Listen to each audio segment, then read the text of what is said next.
There are differences, and there are nuanced differences. So it's understanding what motivates each generation. I'm acutely aware of the bias of labelling people born into that you must behave like that. And it's not necessarily the case, so we need to be mindful about that.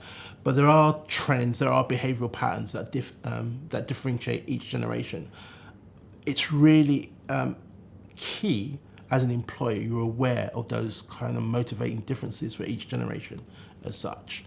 And so for me, as a late boomer, Gen X person, if you said I'm motivated by something, nice things, material things, I like holidays, I'm motivated by that, I like the bonuses and all that kind of stuff, that works for me.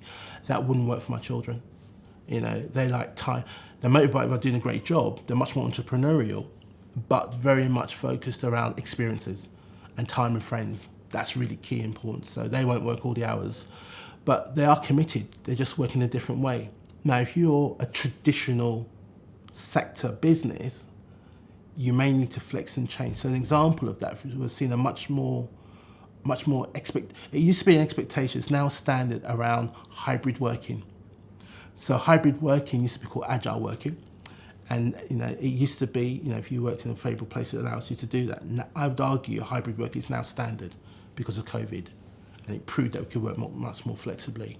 I call it the Martini way: anytime, any place, anywhere. But we're seeing the tensions with that. Actually, if you look at some sectors and older, there's this call back to the office, but we're seeing the pushback.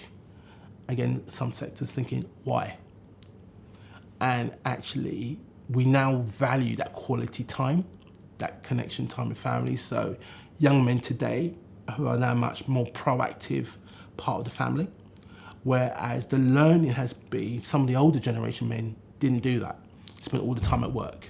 And the offshoot of that maybe had a relationship breakdowns in much more higher numbers.